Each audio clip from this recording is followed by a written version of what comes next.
خصوصاً على افضلهم وخاتم النبیین محمد الامین وعلى آلہ وصحبہ اجمعین اما بعد فاعوذ باللہ من الشیطان الرجیم بسم اللہ الرحمن الرحیم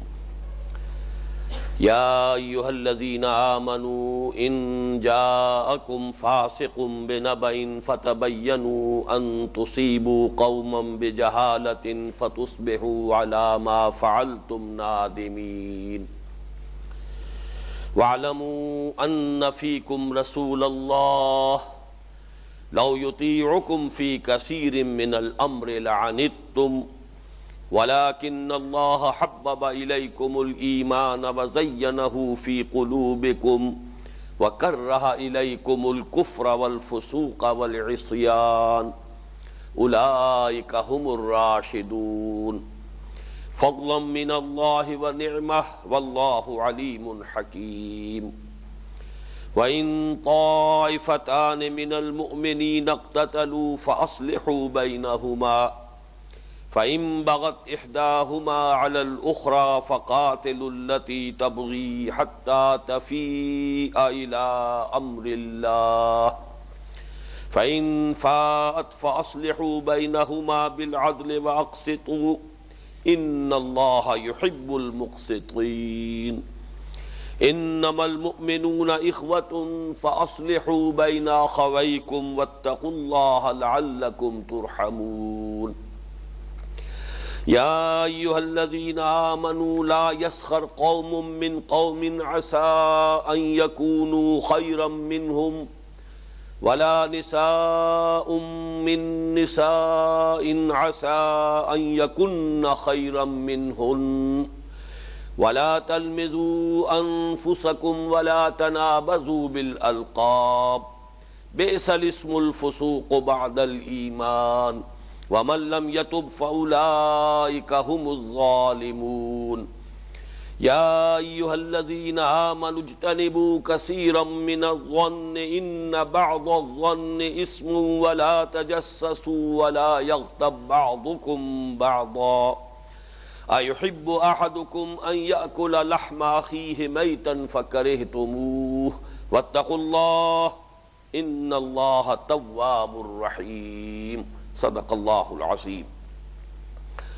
رب اشرح لي صدری ویسر لي امری واحلل عقدۃ من لسانی یفقہوا قولی اللہم ربنا الہمنا رشدنا واعذنا من شرور انفسنا اللہم ارنا الحق حقا وارزقنا اتباعہ وارنا الباطل باطلا وارزقنا اجتنابہ اللہم وفقنا لما تحب وترضى آمین یا رب العالمین۔ سورہ حجرات کے مطالعے کے ضمن میں گزشتہ دو نشستوں میں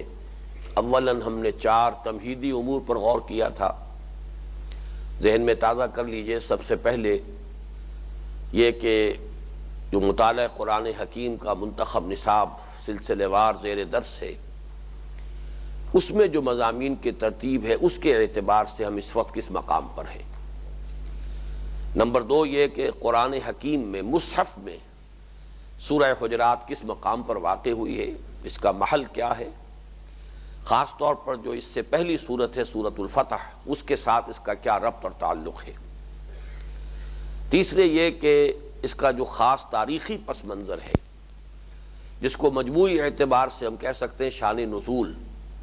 اگرچہ شان نزول کا لفظ عام طور پر علیحدہ علیحدہ آیات کے ضمن میں آتا ہے کہ اس آیت کا شان نزول کیا ہے، لیکن یہ کہ اسی طریقے سے ایک تاریخی پس منظر ہوتا ہے سورتوں کا،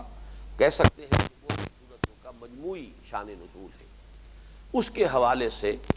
جو تعویل خاص ہوگی کہ اس دور میں اور اس کے ظروف و احوال جو ہیں اس کے کانٹیکسٹ میں اس صورت کے مضامین کی اہمیت کیا ہے،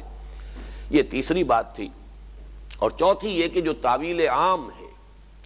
یعنی تعویل عام جس کو کہا جاتا ہے کہ الاعتبار لعموم اللفظ لا لخصوص السبب، قرآن حکیم کی تفسیر و تعویل میں اصل اعتبار جو ہے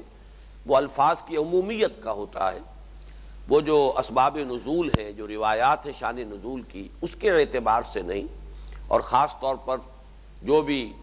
تاریخی پس منظر ہے، اگرچہ اس کے حوالے سے یقیناً کچھ نہ کچھ روشنی پڑتی ہے، کسی بھی صورت یا آیت پر غور و فکر کرنے میں مدد ملتی ہے،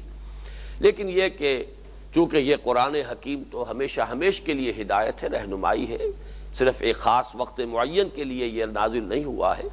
اس اعتبار سے الاعتبار لعموم اللفظ لا لخصوص السبب، اس حوالے سے جو بات میں چاہتا ہوں کہ اس وقت ذہن میں تازہ کر لیں کہ اس سورہ مبارکہ میں اس کے 3 حصے ہیں۔ بحیثیت مجموعی مضمون ہے مسلمانوں کی اجتماعی زندگی، اور اجتماعی زندگی کے مختلف لیولز ہیں جن میں آج کی ہماری جو بھی مختلف جو سطحیں ہیں جن پر کہ ہم انسانی اجتماعیت کے لیے معین کرتے ہیں، ان میں ریاست کا تصور سب سے بلند ہے، کانسیپٹ آف اسٹیٹ۔ تو مسلمانوں کی حیات ملی، حیات اجتماعی یا ریاست کی سطح پر جو مسائل ہیں ان کے ضمن میں یہ سورہ مبارکہ نہایت جامع ہے، لیکن اس کو ہم 3 حصوں میں تقسیم کر سکتے ہیں۔ پہلے حصے میں 2 بنیادی اصول معین کیے گئے ہیں۔ 2 بنیادیں کون سی ہیں جس پر یہ حیات ملی یا مسلمانوں کی اجتماعی زندگی قائم ہے؟ یہ پوری عمارت 2 ستونوں پر کھڑی ہے، وہ 2 ستون کون سے ہیں؟ دوسرے حصے میں 8 احکام دیے گئے ہیں،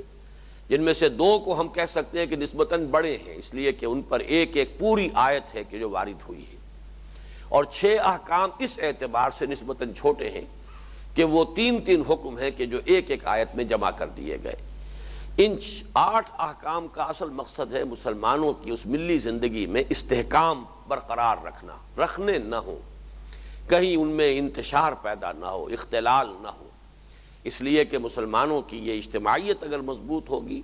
تبھی وہ عظیم مقصد جس کے لیے اس امت کو برپا کیا گیا ہے اس کے پورا ہونے کا امکان ہے۔ اگر خود اس میں ضعف پیدا ہو جائے، اختلال پیدا ہو جائے، مسلمان انتشار کا شکار ہو،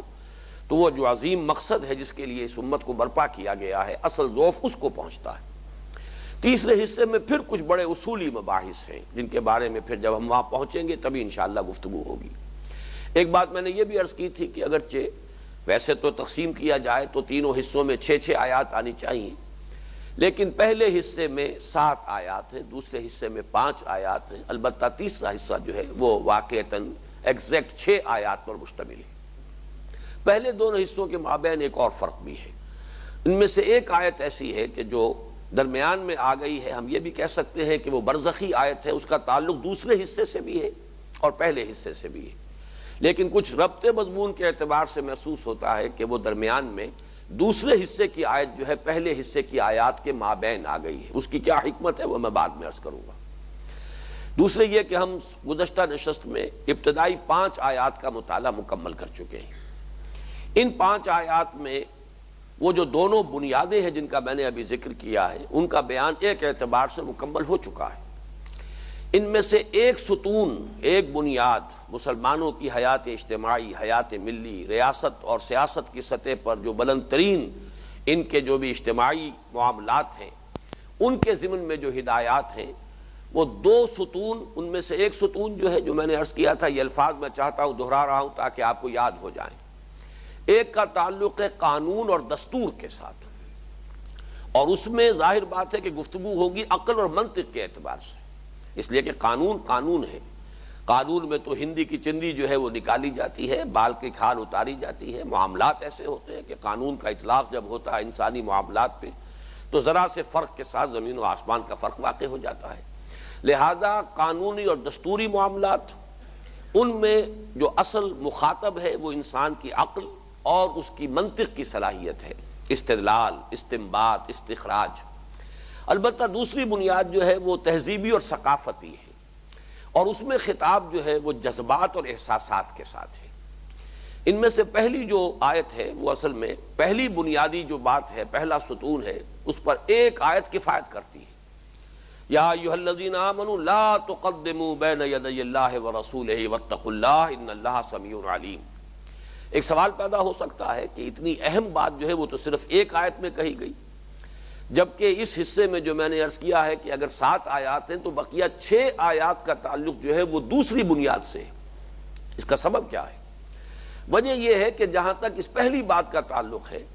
اللہ کی اطاعت، اس کے رسول کی اطاعت، یہ وہ چیز ہے جو قرآن مجید کے ہر صفحے پر موجود ہے۔ یہ تو توحید کا وہ منطقی تقاضا ہے، ایمان کا بنیادی تقاضا ہے۔ اس کو تو اتنی مرتبہ ریپیٹ کیا گیا، مکی صورتوں میں تمام انبیاء اور تمام رسولوں کی دعوت کا تذکرہ آتا ہے تو بار بار یہی الفاظ آتے ہیں کہ ہر نبی یہی دعوت لے کر کھڑا ہوا، ہر رسول نے یہی مطالبہ کیا، ان اعبدوا اللہ واطیعون، اللہ کی بندگی کرو، میری اطاعت کرو۔ تو جہاں تک اللہ کی اطاعت اور اللہ کے رسول کی اطاعت کا تعلق ہے، یہ تو گویا کہ اصول دین جن کو ہم کہتے ہیں اس پر سارا دار و مدار ہے، اس لیے یہاں پر تو ایک آیت کفایت کرتی ہے۔ اور یہ میں عرض کر چکا ہوں کہ اسلامی دستور، کسی اسلامی ریاست کے دستور اساسی میں اس پہلی آیت کا جو حق ہے وہ اگر پورا کر دیا جائے، اس کا تقاضا پورا کر دیا جائے، جیسے کہ ہمارے ہاں کے دساتیر میں ایک دفعہ موجود رہی ہے کہ no legislation will be done repugnant to the Quran and the Sunnah، بس یہ بات کفایت کرتی ہے۔ یہ ایک دفعہ بھی موجود ہے دستور میں، بشرطے کہ دستور میں پھر کوئی اور دفعہ ایسی نہ ہو کہ جو اس کی نفی کر دے، جیسے کہ آج کل ہمارا دستور جو ہے وہ چوچو کا مربع بنا ہوا ہے۔ قرارداد مقاصد بھی دفعہ 2 الف میں دستور کے اندر داخل کر دی گئی ہے، اس کا باقاعدہ ایک جزو لا ينفک بن چکی ہے قرارداد مقاصد، جس میں اللہ کی حاکمیت کا کھلا اعتراف ہے۔ لیکن یہ کہ اس دستور میں ایسی چیزیں بھی موجود ہیں، یہی وجہ ہے کہ ہمارے ہاں یہ ہو رہا ہے کہ بعض فیصلے مختلف ہائی کورٹس کی طرف سے ہوئے ہیں اور اس سطح پر انہوں نے اس 2A کے تحت فیصلہ کر دیا ہے کہ جب اس دفعہ نے طے کر دیا ہے کہ حاکمیت اللہ کی ہے تو ظاہر بات ہے کہ اللہ کے قانون کے سوا کوئی شے اگر دستور میں ہے تو اس کی آپ سے آپ نفی ہو گئی۔ لیکن یہ کہ سپریم کورٹ کے لیول پر جا کر ان دوسری دفعات کے حوالے سے ہائی کورٹ کے ان فیصلوں کو جو ہے وہ رد کر دیا گیا، اس لیے کہ اس وقت تو اس میں تضاد موجود ہے۔ تو اس وقت صرف یہ عرض کرنا ہے کہ اگر یہ ایک دفعہ ایسی ہو کہ پھر دستور میں کوئی دوسری دفعہ ایسی شامل نہ ہو کہ جو اس کی نفی کر دے، تو یہ ایک دفعہ کفایت کرتی ہے۔ یہ دفعہ جو ہے، یہ ایک شق جو ہے وہ کسی بھی ریاست کو اسلامی قرار دینے کے لیے کافی ہے۔ یا ایھا الذین آمنوا لا تقدموا بین یدی اللہ ورسولہ واتقوا اللہ ان اللہ سمیع علیم۔ پھر یہ بھی میں عرض کر چکا ہوں کہ اس پر جو عمل ہوگا اس کے ضمن میں سورہ نساء کی آیت نمبر 59 انتہائی اہم ہے۔ یا ایھا الذین آمنوا اطیعوا اللہ واطیعوا الرسول واولی الامر منکم فإن تنازعتم فی شیء فردوہ الی اللہ والرسول۔ اس کے ضمن میں ایک بات کا میں حوالہ دینا چاہتا ہوں، یہاں وہ سورہ نساء کی وہ آیات یہاں لگا دو ذرا۔ وہ یہ ہے کہ میں نے اس وقت یہ عرض کیا تھا کہ اسلامی ریاست کے ضمن میں قرآن نے بھی اور سنت نے بھی یہ بات واضح طور پر معین نہیں کی ہے کہ اولو الامر کا نصب کیسے ہوگا، کس بنیاد پر اولو الامر وجود میں آئیں گے۔ انتخاب ہوگا تو اس کے اصول کیا ہوں گے، ووٹ دینے کا حقدار کون ہوگا،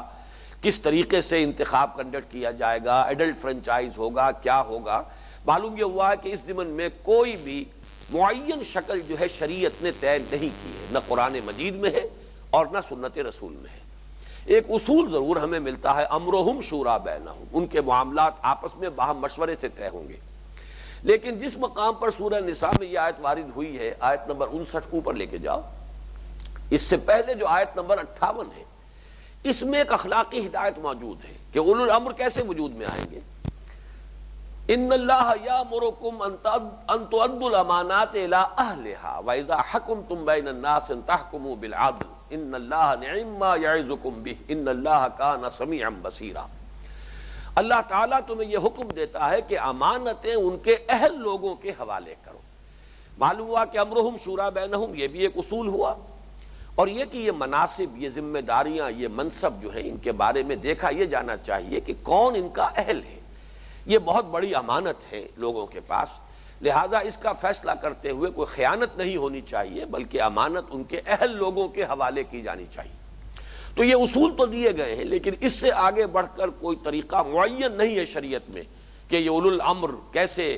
ان کا نصب ہوگا، کیسے ان کا عزل ہوگا، آیا کسی خلیفہ کو پھر معزول بھی کیا جا سکتا ہے یا نہیں کیا جا سکتا، آیا اس کا ایک مرتبہ نصب ہو جانا لائف لانگ ہے، پوری زندگی کے لیے ہے،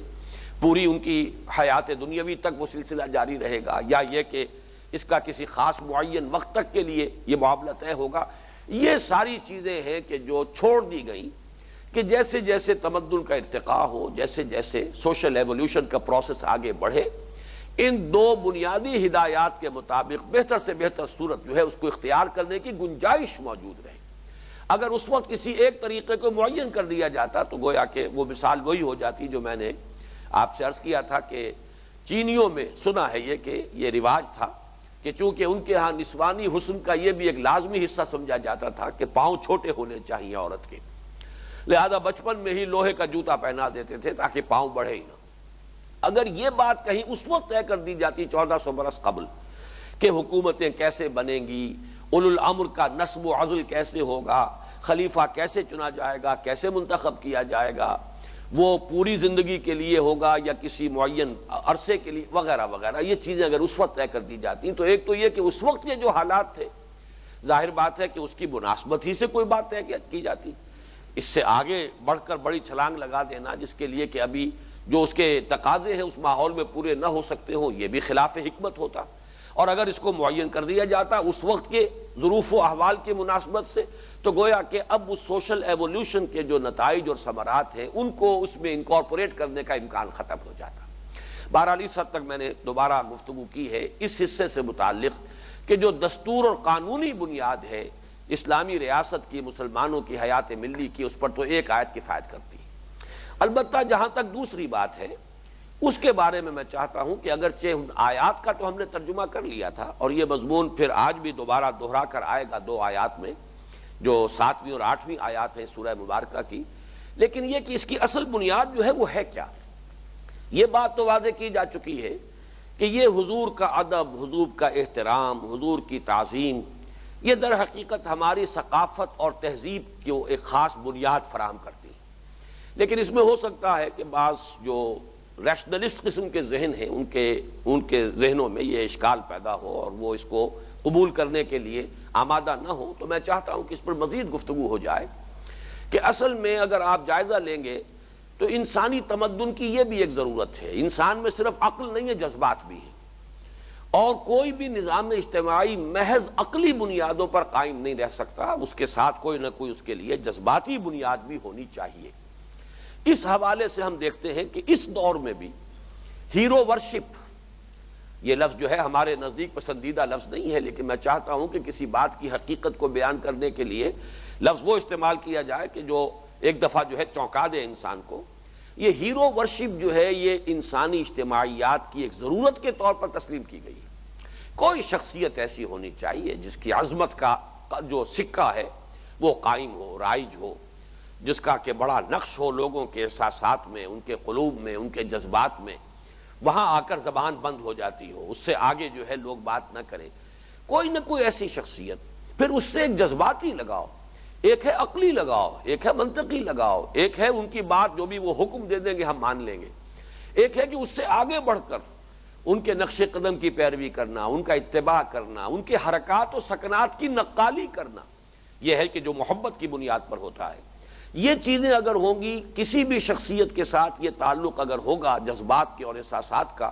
تو معاشرہ جو ہے وہ مربوط رہے گا، مستحکم رہے گا۔ یوں سمجھیے کہ اگر ہم دائرے کی مثال لیں تو جیسے کہ میں نے پہلے واضح کیا تھا کہ اس دائرے کا جو سرکمفرنس ہے وہ تو ہے اللہ اور اس کے رسول کے احکام، اس سے آگے تو آپ تجاوز نہیں کر سکتے، لیکن دائرے کا ایک مرکز بھی ہے، وہ مرکز کوئی مرکزی شخصیت فراہم کرتی ہے۔ کوئی انسان، وہ جو اقبال کا ایک مجھے مصرع یاد آ رہا ہے کہ شعر ہے، خوگرے پے کرے محسوس تھی انسان کی نظر، مانتا پھر کوئی اندیکھے خدا کو کیوں کر، وہ کسی اور کانٹیکسٹ میں لائے ہیں،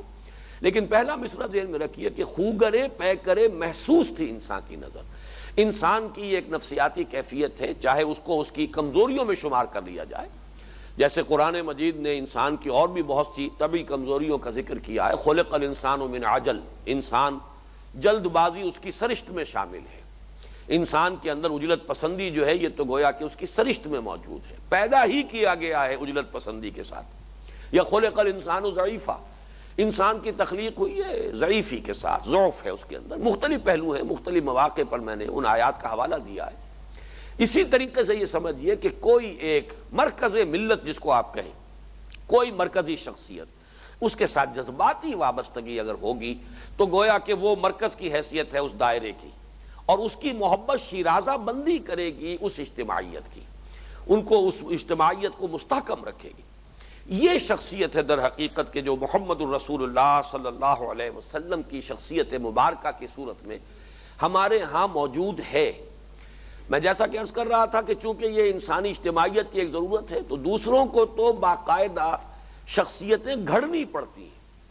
ہیرو بنانے پڑتے ہیں، ہیرو تراشنے پڑتے ہیں۔ می تراشت فکر ما ہر دم خداوندے دیگر، کوئی نہ کوئی ہیرو ہونا چاہیے۔ میں مثالیں دے رہا ہوں، مثلا گاندھی کی عظمت، گاندھی کی محبت، یہ 50-50 فٹ اونچے جو ہے مجسمے بنائے جا رہے ہیں، ہر چوک میں مجسمہ لگا، کیوں؟ کس لیے؟ سوچئے، آخر دور ہے یہ 20ویں صدی کا دور ہے، ریشنلزم کا دور ہے، اس دور میں آخر اس کی ضرورت کیا ہے؟ کوئی ضرورت ہے انسان کی جس کے لیے کہ یہ سارے پاپڑ بیلے جا رہے ہیں؟ خرچ ہوتا ہے، اہتمام کرنا پڑتا ہے۔ آپ ہندوستان میں چلے جائیے، چوکوں میں گاندھی کے مجسمے لگے ہوں گے، نہرو کے لگے ہوں گے۔ پھر یہ کہ مادی اعتبار سے جدلی مادیت کا فلسفہ، اور مادیت جو ہے اپنے فلسفے کے اعتبار سے اپنی انتہا کو پہنچی ہے، وہ روس کا جو نظام تھا۔ لیکن آپ کو معلوم ہے لینن کی شخصیت، اسٹالن کی شخصیت، ان کی عظمت کا جو ہے ایک نقش قائم کرنا، اور بچپن ہی سے بچوں کے اذہان پر، ان کے شعور پر، ان کے تحت الشعور کے اندر جو ہے ثبت کر دینا کہ ان کی عظمت کا ایک نقش قائم ہو جائے، ان کے ذہن کی بالکل زیریں سطح کے اوپر قائم ہو جائے۔ چین میں ماؤ زے تونگ کے ساتھ جو معاملہ ہوا، تو معلوم ہوتا ہے کہ یہ انسان کی ایک ضرورت ہے، بغیر کسی ضرورت کے یہ کام نہیں ہو رہا ہے۔ لیکن جیسا کہ میں نے عرض کیا، دوسروں کو تو اس کے لیے بت تراشنے پڑے۔ معاذ اللہ ثم معاذ اللہ، اس لفظ کا اطلاق حضور پر نہ کیجیے گا۔ حضور کی شخصیت فی الواقع اتنی بلند ہے، اتنی عظمت والی ہے، اتنی اس میں رفعت شان ہے کہ خود بخود ہمارے ہاں حضور صلی اللہ علیہ وسلم کے ساتھ ایک جذباتی لگاؤ، ایک محبت، یہ احساسات و جذبات کے درجے پر آپ کے ساتھ ایک تعلق جو ہے، یہ گویا کہ اس امت کی شیرازہ بندی میں بڑا فیصلہ کل رول پلے کرنے والی شے ہے۔ اس کی اہمیت کو آپ ہرگز اپنے نزدیک جو ہے، چاہے بعض مزاج ہوتے ہیں عقلیت پسند، لیکن اس عقلیت پسندی کی وجہ سے اس اہمیت میں کہیں کمی آنے نہ دیجیے۔ اسی سے بات سمجھ میں آئے گی کہ کیوں یہ کہا گیا کہ لا ترفعوا اصواتکم فوق صوت النبی ولا تجہروا له بالقول کجہر بعضکم لبعض ان تحبط اعمالکم وانتم لا تشعرون۔ اہل ایمان اپنی آوازوں کو نبی کی آواز سے بلند نہ کرو، اور ان سے باہم جس طرح آپس میں بلند آوازی سے کلام کر لیتے ہو، گفتگو کر لیتے ہو، ایسے ہی کہیں ان کے ساتھ نہ کر بیٹھنا، مبادا تمہارے سارے اعمال، ساری نیکیاں جو ہے اکارت ہو جائیں، حبط ہو جائیں، معدوم کے درجے میں ہو جائیں، اور تمہیں پتہ بھی نہ چلے۔ اس لیے کوئی گناہ کبیرہ تو تم نے کیا ہی نہیں کہ تمہیں کوئی اس پر جو ہے احساس ندامت ہو اور تم اس کے بارے میں غور و فکر کرو کہ یہ مجھ سے کیا ہو گیا۔ بظاہر تو اس میں کوئی معاملہ ایسا نہیں ہے، نیت میں بھی آپ کے کوئی ایسی بات نہیں تھی کہ آپ حضور کی توہین کرنا ہی چاہتے ہیں، لیکن غیر ارادی طور پر بھی، غیر شعوری طور پر بھی اگر یہ معاملہ ہو گیا ہے تو در حقیقت یہ مسلمانوں کی حیات ملی کی ایک پوری بنیاد کو ڈھا دینے کے مترادف ہے۔ تمہارے اعمال اس لیے حبط ہو جائیں گے کہ تم مسلمانوں کی حیات ملی، ان کی حیات اجتماعی کی ایک پوری بنیاد، اس کے ایک مکمل ستون کو ڈھا رہے ہو۔ اگر حضور صلی اللہ علیہ وسلم کی شان میں کوئی گستاخانہ انداز تمہیں بغیر کسی توہین کی نیت کے بھی اگر تم سے سرزد ہو گیا، تو یہ اصل میں معاملہ ہے جو میں چاہتا تھا کہ آپ اچھی طرح سمجھ لیں۔ اس میں ہمارے ہاں غلام احمد پرویز صاحب کے بارے میں ذرا میں وضاحت کر دوں کہ انہوں نے حضور کو اپنی زندگی میں تو مرکز ملت مانا۔ حضور اپنی حیات دنیاوی کے دوران مرکز ملت تھے، آپ کی اطاعت بھی فرض تھی، آپ کا حکم ماننا بھی لازم تھا، آپ کی محبت بھی لازم تھی، لیکن یہ کہ اب آئندہ جو ہے یہ مرکز ملت جو ہے وہ تو قائم ہوگا، ملت جو ہے اس کا ہر دور کے اندر جو بھی اس کا رہنما ہوگا، جو بھی قائد ہوگا، وہ مرکز ملت ہوگا، اور جب بھی کبھی اسلامی ریاست بالفعل قائم ہو جائے گی، اس ریاست کو گویا کہ قائم مقام ہونے کی حیثیت حاصل ہو جائے گی نبی اکرم صلی اللہ علیہ وسلم کے قائم مقام بحیثیت مرکز ملت۔ لہذا اس کے بعد پھر حضور صلی اللہ علیہ وسلم کے احکام بھی وہ رد کر سکے گا وہ ادارہ جو ہے اسلامی ریاست۔ یہ چیز ایک بہت بڑی گمراہی ہے، اس لیے کہ اس کے جو نتائج نکلتے ہیں اس پر غور کیا جائے کہ یہ مرکز ملت جو ہے یہ تو پھر بدلتا رہے گا، اور پھر یہ کہ ایک ہی وقت میں ہو سکتا ہے کئی مرکز ملت ہوں۔ آج 55 یا 56 کے قریب مسلمان ممالک ہیں، ان کا اپنا اپنا ایک نظام ہے، اور یہ کہ مختلف قوموں میں مختلف قائدین ابھرے ہیں، اور ان قائدین کے ساتھ ان کی محبت بھی ایک فطری بات ہے۔ اگر نہ ہو قائد اعظم کے ساتھ اگر محبت نہ ہوتی مسلم لیگیوں کو اور مسلم لیگ کے ورکرز کو، تو یہ کیسے گاڑی آگے چلتی، یہ تحریک کیسے کامیاب ہوتی؟ اگر اسی طریقے سے سیوکارنو صاحب کے ساتھ محبت نہ ہوتی اس کے ہم وطنوں کو، تو آزادی کی جد و جہد جو ہے اس کے لیے کیسے قربانیاں دیتے؟ مصطفیٰ کمال پاشا کی محبت، اتا ترک ترکوں کے والد کی حیثیت سے، جیسے ہم بابائے قوم کہتے ہیں قائد اعظم کو، ایسے ہی وہ عطا ترک ہیں، ترکوں کے باپ ہیں۔ تو معلوم ہوا کہ پھر تو بیک وقت کئی کئی مرکز ملت رہیں گے، اور اگر وہ تعلق جو ہے وہ احساسات اور قلبی محبت کا وہ بھی اسی طریقے سے مختلف مرکزوں پر مربوط اور مرکوز ہوتا رہا تو امت کی وحدت تو ختم ہو جائے گی۔ پھر وہ ثقافتی جو ہے وہ ایک ہم آہنگی جو ہے پوری امت کی وہ برقرار نہیں رہے گی۔ پھر یہ کہ ہر دور میں کوئی نہ کوئی قائد ابھرے گا، کوئی عظیم شخصیت ابھرے گی۔ اب اگر ان کی شخصیت جگہ لے لیتی ہے اپنے اس مرکز محبت ہونے کے اعتبار سے بھی، حضور کی جگہ پر اگر وہ شخصیت آ جاتی ہے تو اس سے بھی پھر یہ کہ وہ تسلسل برقرار نہیں رہے گا امت کے اندر۔ اور واقعہ یہ ہے کہ میں یہ سمجھتا ہوں کہ یہ بھی ایک اعجاز ہے، اعجاز اصل میں اس اعتبار سے کہ بہت غیر معمولی بات ہے۔ جس قدر محبت اور عظمت محمد الرسول اللہ صلی اللہ علیہ وسلم کی مسلمانوں کے قلوب میں، ان کی نفسیات میں، ان کے احساسات میں، چاہے ایک انسان بے عمل ہے لیکن یہ کہ محبت، قلبی محبت، احساسات کا معاملہ، وہ کسی بھی جو بھی توہین رسالت کا مرتکب ہو اس کی جان لینے کے لیے آدمی تیار ہو جائے گا، جیسے کہ ہوا ہے، غازی علم الدین شہید نے کیا ہے، چاہے وہ خود کوئی پریکٹسنگ مسلمان تھے یا نہیں تھے، اس سے کوئی تعلق نہیں۔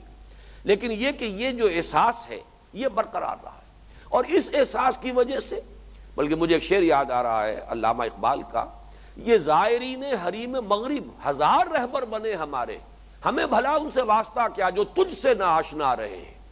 ظاہر بات ہے کہ حضور صلی اللہ علیہ وسلم کے ساتھ جس کا تعلق ہو، ہمارے دلی محبت کا معاملہ اس کے ساتھ اتنا ہی زیادہ ہو جائے،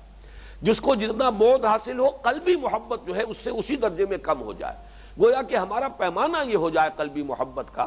کہ جو جتنا قریب ہے محمد سے صلی اللہ علیہ وسلم وہ ہمارے دلوں سے بھی اتنا ہی قریب ہو، جو جتنا دور ہو حضور سے صلی اللہ علیہ وسلم ہمارے دلوں سے بھی اتنا ہی دور ہو۔ وقتی طور پر ضرورت ہے، ضرورت کے مطابق تو ظاہر بات ہے غیر مسلموں کے ساتھ بھی کوئی روابط ہوتے ہیں، کوئی کاروبار ہے تو کاروبار میں غیر مسلموں کے ساتھ بھی لین دین ہو جائے گا۔ اسی طریقے سے کسی وقت کسی مسلمان قوم کی کسی بہبود کے لیے کسی ایسے شخص کے ساتھ بھی کام کیا جا سکتا ہے کہ جس کو وہ تعلق خاطر جو ہے عملی اعتبار سے یا جذبات و احساسات کے اعتبار سے محمد الرسول اللہ صلی اللہ علیہ وسلم کے ساتھ نہ ہو،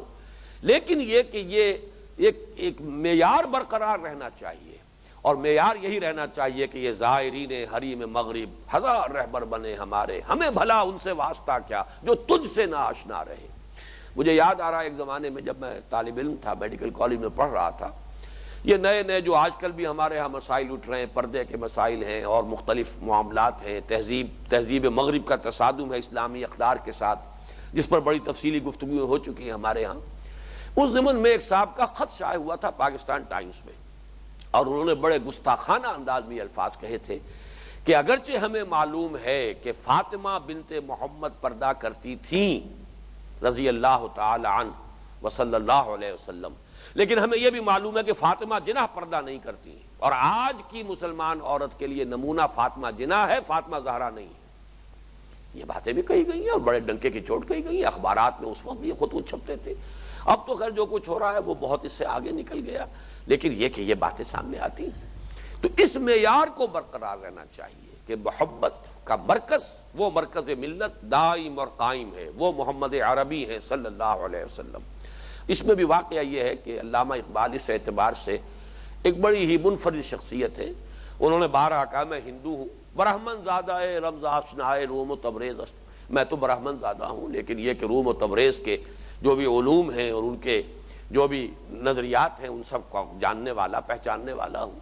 اور یہ بھی ہے کافر ہندی ہوں میں، دیکھ میرا ذوق و شوق، لب پہ درود و سلام، دل میں درود و سلام، یا صلاۃ و درود، یہ مختلف مجھے ذہن بھی پورا یاد نہیں ہے کہ میں کافر ہندی ہوں، لیکن میری کیفیت دیکھو کہ میری محبت کا مرکز جو ہے محمد عربی ہے، حالانکہ نسلی طور پر تو کوئی تعلق نہیں۔ اس کے باوجود یہ کہ ایمان کا تقاضا، اسلام کی مصلحتوں کا تقاضا، اس امت کی مربوط ہونے کا تقاضا، اس ملت کے استحکام کا تقاضا یہ ہے کہ محبت کا مرکز محمد عربی صلی اللہ علیہ وسلم رہے، اور آپ کے ساتھ یہ جذباتی تعلق جو ہے، یہ قلبی رشتہ جو ہے، یہ گویا کہ ہمارے تہذیب، ہماری ثقافت کو ایک خاص رنگ میں ڈھال دینے والی شے ہے، اور اس میں تسلسل رہتا ہے، کنٹینیوٹی جو ہے، کلچرل کنٹینیوٹی۔ ورنہ ہر دور میں ایک نئی کوئی قیادت ہوتی، نیا مرکز ملت ہوتا، اسی رنگ میں لوگ رنگے گئے ہوتے، تو یہ تسلسل کہاں رہتا ہمارے ہاں ثقافت کا۔ اور ہر دور میں جیسا کہ آج کا ہے مختلف جگہوں میں، اس لیے کہ ایک نظام ہمارا سیاسی تو صرف 30 برس تک رہا، یا یہ کہ اس کے بعد بھی آپ کہہ سکتے ہیں کہ بنو امیہ کے جو ہے 90 برس اور تھوڑا سا وقفہ درمیان میں رہا ہے، حضرت عبداللہ ابن زبیر رضی اللہ تعالیٰ عنہما کی حکومت علیحدہ رہی ہے، لیکن باقی جو ہے تقریباً 90 برس جو بنو امیہ کے وہ بھی وحدت رہی ہے ملت کی، ایک ہی نظام حکومت تھا۔ اس کے بعد سے تو پھر آج تک وہ وحدت ملی تو وجود میں نہیں آئی، بلکہ علامہ اقبال جو کہ وحدت ملی کے سب سے بڑی حدی خواں ہیں، سب سے بڑے علمبردار ہیں، سب سے بڑے پرچارک ہیں، اپنے خطبات میں انہیں ماننا پڑا ہے کہ اس وقت تسلیم کیے بغیر چارہ نہیں ہے کہ ہمارے ہاں ایک ملت موجود نہیں ہے، بلکہ مختلف مسلمان اقوام ہیں اس وقت دنیا میں، مسلمان ممالک ہیں، مسلمان اقوام ہیں۔ یہ ممالک کی حد بندیاں تو پھر اب ہو رہی ہیں جو مختلف شکلیں بن گئی ہیں، لیکن یہ کہ اقوام ہیں، ممالک ہیں، وہ واحد ملت جو ہے، ملت واحدہ وہ کہاں ہے؟ وہ تو نہیں ہے۔ تو بڑی عملی بات کہی ہے خطبات میں علامہ اقبال نے کہ سرے دست تو اگر ایک common wealth of Muslim nations بھی وجود میں آ جائے تو بہت بڑی بات ہوگی۔ یہ مسلمان اقوام کا کوئی کامن ویلتھ، کوئی ایک ادارہ تو ہو جس میں یہ مل بیٹھے، ان میں کوئی باہمی مشورے کا نظام قائم ہو جائے، یہ بھی بہت بڑی بات ہوگی سرے دست اگر ہو جائے۔ علامہ اقبال کو فوت ہوئے آپ کو معلوم ہے 38 سے اب یہ کتنے 54 برس تو ہو چکے، لیکن یہ کہ تاحال تو ابھی اس کی طرف بھی کہیں کوئی آثار نظر نہیں آ رہے۔ انہوں نے کہا تھا یہ بھی ہو جائے تو بہت بڑی بات ہوگی۔ بہرحال اس درجے میں جو ہمارا جو مختلف جو مباحث اس وقت تک آ چکے ہیں ان میں نوٹ کر لیجئے، کنکلوڈ کیجئے۔ مسلمانوں کی حیات ملی، حیات اجتماعی، اس کے دو ستون ہیں، دو بنیادیں ہیں۔ ایک ستون قانونی اور دستوری، یہ عقل اور منطق اس کے مخاطب ہے، اس پر بحث ہوگی تو عقل سے ہوگی، منطق سے ہوگی۔ لیکن دوسرا ستون جو تہذیب و ثقافت کو سپورٹ کرنے والا ہے اور مسلمانوں میں ایک ثقافتی ہمرنگی اور ثقافتی تسلسل برقرار رکھنے والا ہے، وہ ہے احترام، ادب، تعظیم محمد صلی اللہ علیہ وسلم اور آپ سے محبت قلبی۔ یہ اہمیت اس اعتبار سے سامنے آ رہی ہے کہ اس سورہ مبارکہ میں وہ پہلی بات جو ہے وہ صرف ایک آیت میں بیان کر دی گئی، یا ایھا الذین آمنوا لا تقدموا بین یدی اللہ ورسولہ واتقوا اللہ ان اللہ سمیع علیم۔ لیکن یہ کہ اس کے بعد آپ دیکھ رہے ہیں کہ 4 آیتیں تو ہم پڑھ چکے ہیں کہ جو اس موضوع پر ہیں، حضور صلی اللہ علیہ وسلم کی شان میں کہیں کوئی گستاخانہ طرز عمل غیر ارادی طور پر، غیر شعوری طور پر بھی تم سے سرزد نہ ہو جائے، اس سے اندیشہ ہے کہ تمہارے تمام اعمال حبط ہو جائیں گے۔ اب آگے چلیے، 6 آیت ہے، یا ایھا الذین آمنوا ان جاءکم فاسق بنبأ فتبینوا ان تصیبوا قوما بجہالۃ فتصبحوا علی ما فعلتم نادمین۔ اہل ایمان، اگر آئے تمہارے پاس کوئی غیر متقی شخص، یہ فاسق کا ترجمہ میں خوب سوچ سمجھ کر رہا ہوں کہ یہاں غیر متقی اس کا مفہوم جو ہے وہ صحیح ادا ہوگا۔ اگر کوئی غیر متقی شخص آئے تمہارے پاس بے نبأ، کوئی اہم خبر لے کر، نبا جو ہے وہ عام خبر نہیں بلکہ بڑی اہم خبر، فتبینوا تو تحقیق کر لیا کرو۔ تبین باب تفاعل ہے، بینا یبین تبیینا باب تفعیل ہے، کسی شے کو کھول کر بیان کر دینا۔ تبین پوری طرح اس کو سمجھ لینا، خود اس کا فہم حاصل کر لینا، اس کی تحقیق کر لینا، چھان بین کر لینا۔ فتبینوا ان تصیبوا، یہ ان پھر اسی معنی میں آیا ہے جیسا کہ پہلے آ چکا تھا، ان تحبط اعمالکم، گویا کہ یہاں پر ایک لفظ محذوف ہے، مخافتن ان، اندیشہ ہے یہ کہ اگر تم ایسا نہیں کرو گے، ان تصیبوا قوما بجہالۃ، مبادا تم جا پڑو، حملہ آور ہو جاؤ کسی قوم پر، کسی گروہ پر، کسی قبیلے پر، نادانی میں، لا علمی میں یا اشتعال میں۔ جہالت کا لفظ جو ہے یہ عربی میں اصل جو اس کا مفہوم ہے وہ اشتعال، جذبات میں آ جانے والا شخص جاہل کہلاتا ہے۔ اردو میں یہ لفظ آیا ہے تو اس کے معنی ان پڑھ کے ہیں، عربی زبان میں ان پڑھ کے لیے لفظ جاہل نہیں ہے بلکہ اکھڑ آدمی، درست مزاج آدمی، مشتعل مزاج آدمی، جذباتی آدمی، وہ گویا کہ جاہل ہے۔ تو یہاں پر اس میں نادانی اور اشتعال، فوری اشتعال، کوئی خبر آئی کسی نے دی اور اس کے اوپر فوری اشتعال پیدا ہوا اور فوری اقدام کر دیا۔ ان تصیبوا قوما بجہالۃ، مبادا تم حملہ آور ہو جاؤ، جا پڑو کسی قوم پر، کسی گروہ پر اسی اشتعال میں، فتصبحوا علی ما فعلتم نادمین، پھر تمہیں ہونا پڑے اس پر کہ جو تم نے کیا ہو نادم اور پشیمان۔ یہ آیہ مبارکہ سب سے پہلے تو اس کو ہم پھر وہی تعویل عام جو ہے اس کے حوالے سے کے الفاظ کو دیکھ لیجئے اس میں اصل میں وہ بڑا حکم جو ہے جو میں نے عرض کیا تھا کہ جو 8 احکام دیے گئے ہیں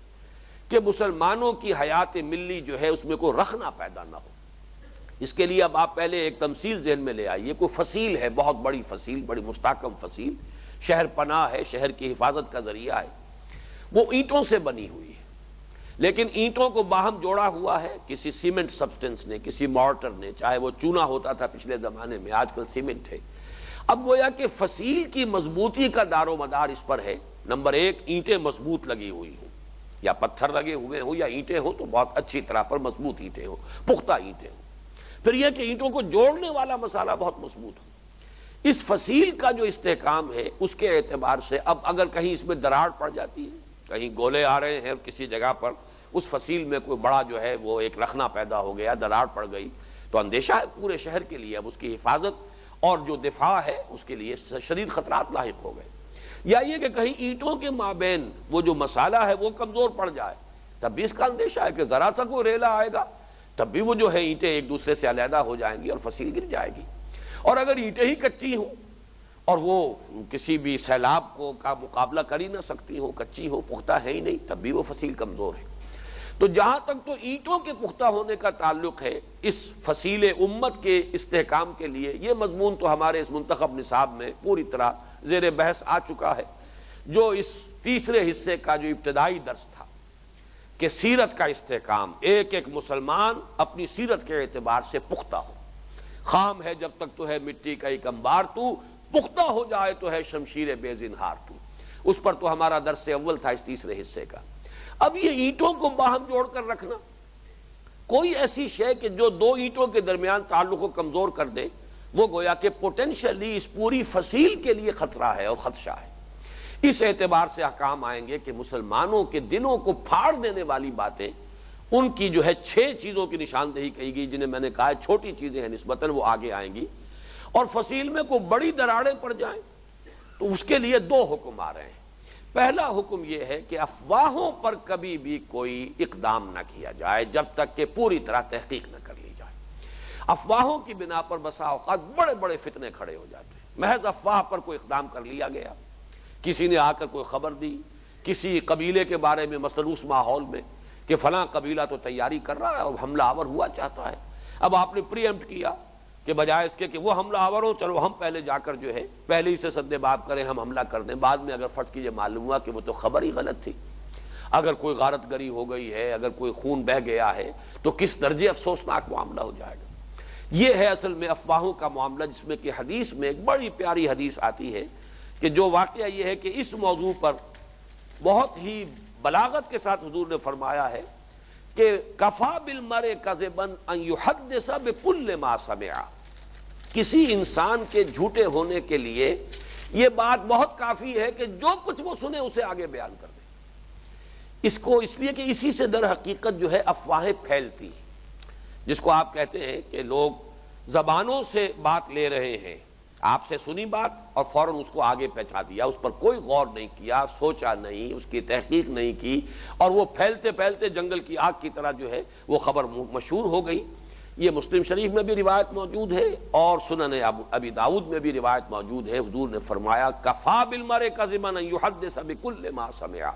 کسی شخص کے جھوٹے ہونے کے لیے محض یہ کافی ہے کہ جو سنے آگے بیان کر. یعنی اس کی ذمہ داری ہے کہ پہلے تحقیق کرے، مبادا ایک غلط بات کے آگے پھیلانے میں وہ بھی ذریعہ بن جائے. ایک غلط بات کے آگے پھیلنے میں اگر وہ ذریعہ بنا ہے تو گویا کہ جھوٹ کی اشاعت میں، چاہے اس کی نیت تھی چاہے نہیں تھی، وہ بھی ذریعہ بن گیا ہے. گویا کہ اس جھوٹ کو اس نے پھیلایا ہے، اس اعتبار سے اس جھوٹے ہونے کا اطلاق اس پر بھی ہو جائے گا. کفا بالمرء کذبا ان یحدث بکل ما سمع. اس میں ایک واقعہ بھی بیان ہوا ہے، اگرچہ مولانا امین حسن اصلاحی صاحب نے اس پر کافی جرح کی ہے. ویسے بھی چونکہ وہ صحائح ستہ کی روایت نہیں ہے، یہ تفسیری روایات میں بعض اوقات واقعتاً کمزور روایات بھی آ گئی ہیں، اور اس میں ظاہر بات ہے کہ محدثین نے اسی لیے اتنی محنتیں کی ہیں، چھان پھٹک کی ہے، تحقیق و تفتیش کی ہے، اور تمام جو ہے راویوں کے حالات کی تحقیق کی ہے، پھر سند جو ہے وہ متصل ہے نہیں ہے، یہ سارے انہوں نے آخر یہ ساری مشقتیں اسی لیے کی ہیں، اور پھر درجہ بندی ہو گئی ہے. تو یہ اصل میں صحاح کی روایت نہیں ہے، لیکن واقعے سے چونکہ یہ واقعہ ایسا ہے کہ جو اگر وہاں ویسے بھی کسی غلط طریقے پر بھی مشہور ہو گیا ہو تو اس سے اس آیت کے مفہوم پر ایک روشنی پڑتی ہے، اور اس آیت میں جو حکم وارد ہوا ہے اس کی اہمیت اجاگر ہوتی ہے۔ اس لیے مفسرین نے اس قسم کی روایات کو جو ہے بیان کر دیا ہے، اس میں زیادہ چھان پھٹک کی ضرورت محسوس نہیں کی ہے۔ حضرت ولید ہے ایک صحابی، اور یہ عقبہ ابن ابی معیط جو بہت ہی کٹر دشمن تھا حضور کا، ابو جہل کے قریب ترین ساتھیوں میں سے ہیں، اس کے بیٹے حضرت ولید، جیسے ابو جہل کے بیٹے اکرمہ رضی اللہ تعالی عنہ، وہ جب ایمان لائے ہیں تو پھر انہوں نے جہاد اور قتال میں پھر جو سرفروشی کے مظاہرے کیے ہیں، وہ تو باپ اپنی جگہ ہے، بیٹے کا معاملہ اپنا ہے، ہر شخص کے لیے وہی کچھ ہے کہ جو اس نے کمایا ہو۔ اسی طریقے سے یہ عقبہ ابن ابی معیط کے بیٹے ہیں، یہ حضرت ولید، ان کو حضور نے کہیں زکوٰۃ کا تحصیلدار مقرر کر کے بھیجا کہ فلاں قبیلے سے قبیلہ بنی المستلق، وہاں سے جا کر زکوٰۃ وصول کر کے لے آئیے۔ یہ وہاں گئے، کہیں انہیں کوئی خدشہ ہوا، کوئی غلط فہمی ہوئی، انہیں محسوس ہوا کہ یہ جو قبیلہ ہے یہ میری جان کے درپے ہے، مجھے قتل کرنے کے لیے کوئی سازش ہو رہی ہے، یہ وہاں سے جان بچا کر آئے۔ آ کر انہوں نے حضور کو خبر دی کہ وہ تو اس طرح سے مجھے قتل کرنے کے درپے تھے، اور وہ تو بغاوت پر اتر آئے ہیں، اور انہوں نے زکوٰۃ جو ہے ادائیگی سے انکار کر دیا۔ حضور صلی اللہ علیہ وسلم پر اب کچھ دباؤ پڑنا شروع ہوا کہ فوری طور پر اقدام کرنا چاہیے ان کے خلاف، اور کوئی مہم بھیجی جانی چاہیے، یہ تو بغاوت ہے۔ اس میں حضور ابھی متردد تھے کہ اتنے میں خود وہ بنی المستلق کے جو رئیس تھے، ان کے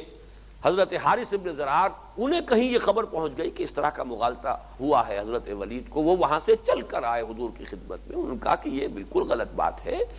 ہم نے تو ولید کو دیکھا تک نہیں، وہ ہمارے ہاں تو آئے ہی نہیں، ہوا کیا ہے؟ ہمیں اس غلط فہمی کو رفع کرنے کے لیے ہم حاضر ہوئے ہیں۔ اور یہ ذہن میں رکھیے کہ ان کی صاحبزادی حضرت حارث ابن زرار کی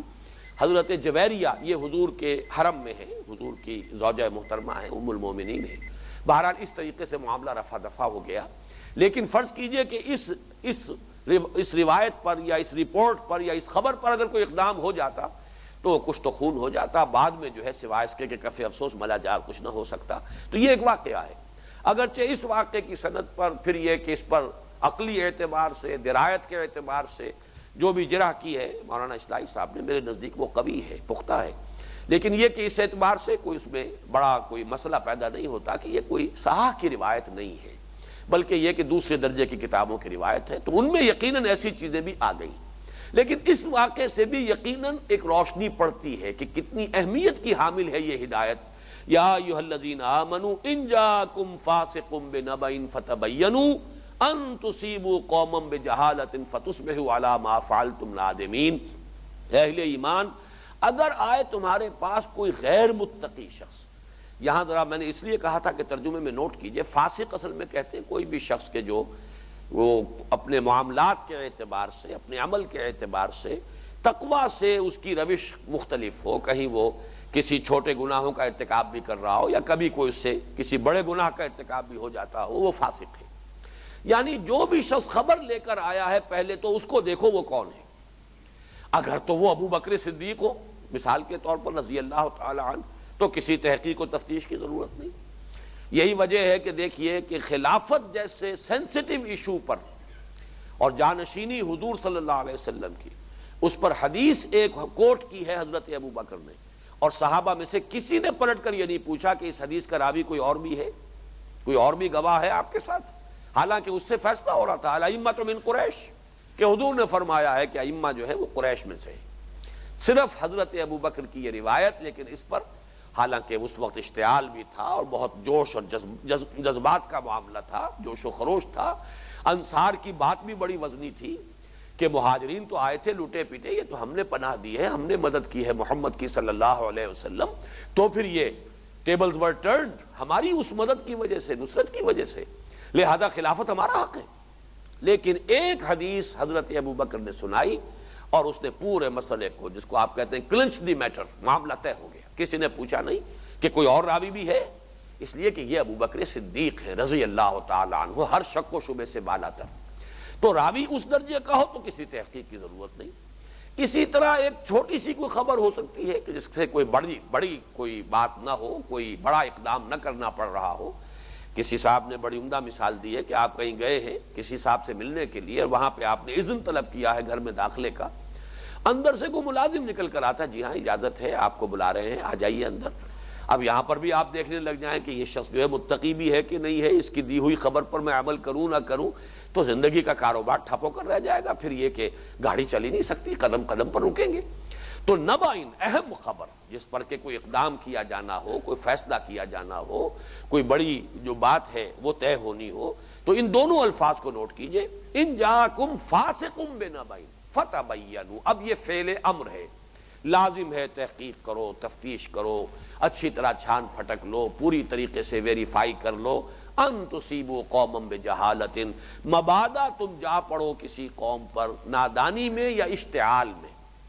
فتصبحوا، اور پھر ہونا پڑے تمہیں علی ما فعلتم نادمین، جو کچھ کہ تم نے کیا ہو اس پر نادم اور پشیمان۔ بارک اللہ لی ولکم فی القرآن العظیم ونفعنی وإیاکم بالآیات والذکر الحکیم۔